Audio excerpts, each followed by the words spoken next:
the coming of Christianity of Africa, the timing of the Christian message in Africa coincided with the coming and the invasion of the new imperialism after the Berlin Conference of 1884 and 85, where Africa was subdivided and divided amongst mostly 5 nations. These countries are France, the country of Germany, the country of Britain. Italy was a latecomer, and also Belgium. They subdivided Africa for themselves. So in the 18th century, or early, and also Portugal, the reason for scramble for Africa were 3. Number 1 is economic, the second was political, and the third one was religion. Per se, the religion of the West. So during this time, there was an economic depression in Europe, as you may know, and other historians can tell. And they wanted to make sure that they are getting a way of cushioning. After conquering the North Africa during the Carthaginian empires, you remember that before Christ, they discover Africa, a warm continent, a sunny continent with a lot of resources. In fact, they used to call it Al-Qanun, which is a continent of a cradle of humanity. That is where they suspect some historians the name Africa came from. So they saw Africa as an opportunity of getting a way of cushioning themselves from an economic depression at that time. Secondly, it was an expansion of empires, each one of them expressing they having had wars amongst themselves. So it was called, actually in another term, it was called the race for Africa or partition of Africa. So allow me to mention the process so that you can understand what I'm just about to say. The process they used was 4 terms. Number 1, it was invasion, invading a people. Second was occupation. Third, I hope we're still in contact. Are you still with me? Yes, I'm there. There was a small lapse. I'm there. Yeah, I'm losing you. The third one was colonization. And the fourth one was annexation of African territory by Europeans. These are very powerful terms.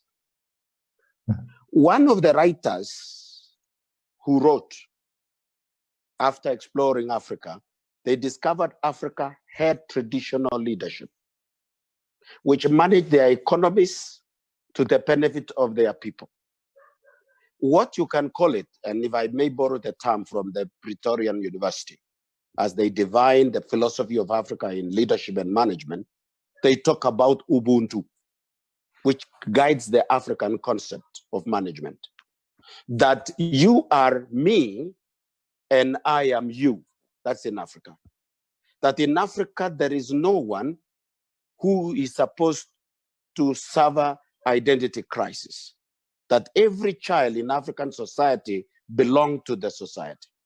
And he said, our own culture as European cannot match the African.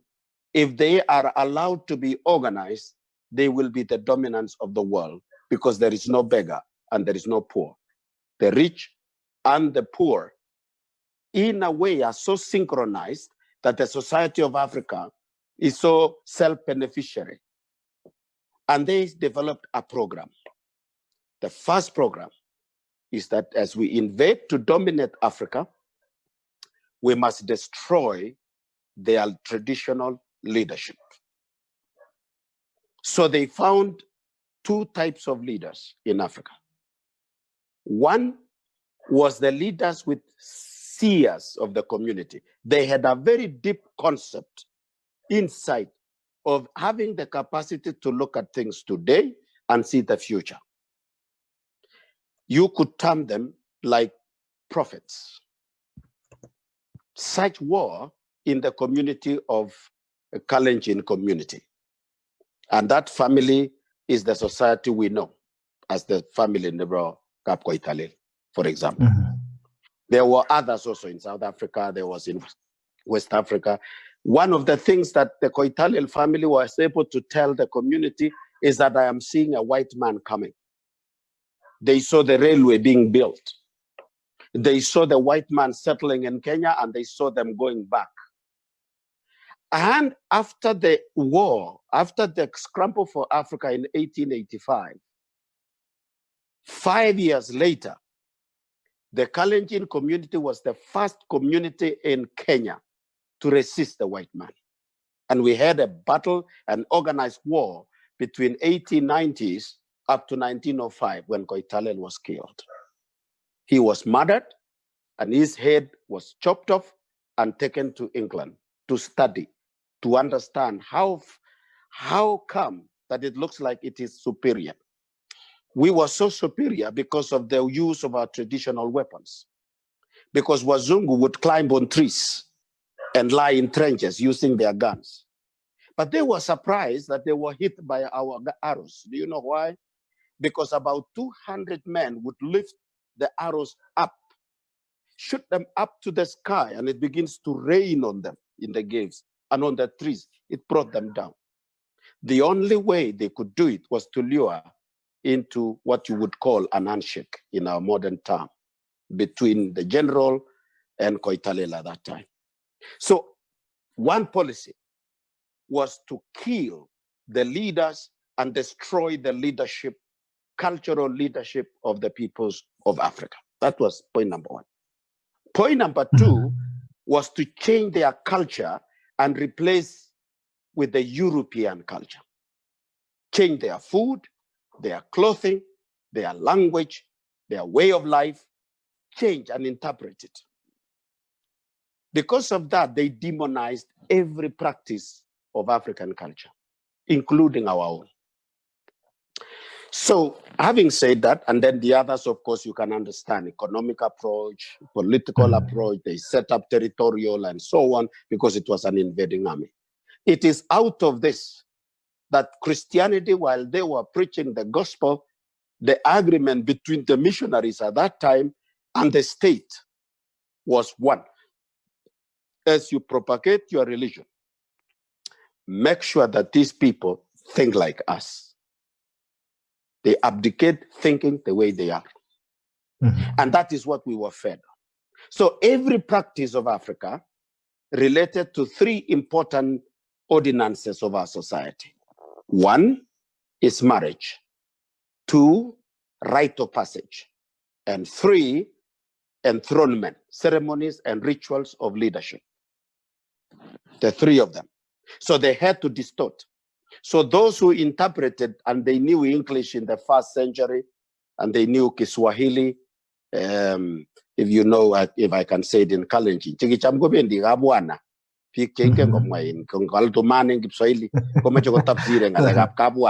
you know, to tell the people.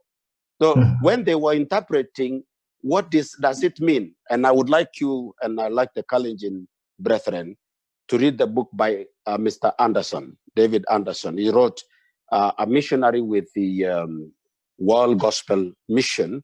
Today it is Africa Gospel Church of Kenya. Anderson wrote a book, and because being a Christian, he exposed what were the practices of the Kalenjin, including the rite of passages. So there are three things which are very important in our ceremony, and which requires what you call blessings of elders. That blessing of elders is what I called it earlier on, mate, yani mulek. Yeah, you don't sacrifice for it. You don't pour blood for it. It is a sacrifice. Kalenjin, I mean, it is a blessing. Kalenjin, during the blessing, they don't kill. They either use milk, they use either honey, alcohol made from honey, or they use saliva and some type of trees that they used it. Sacrifices are only done when there is a pandemic, for example, and they are used when they are casting out certain spells.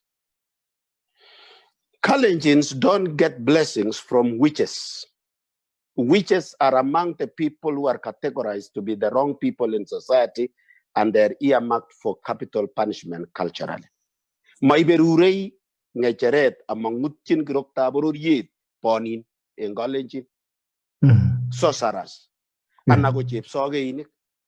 Pik kebendi soge yue koche soge korotwa ak mianwa. So ngulege kopunu pik chekikitaban koek bororiet ne boisienywa ko merwoche boisienywa ko yebis. Ko kitengoni pik. They put that family, and that family in Kalenjin is the Talai.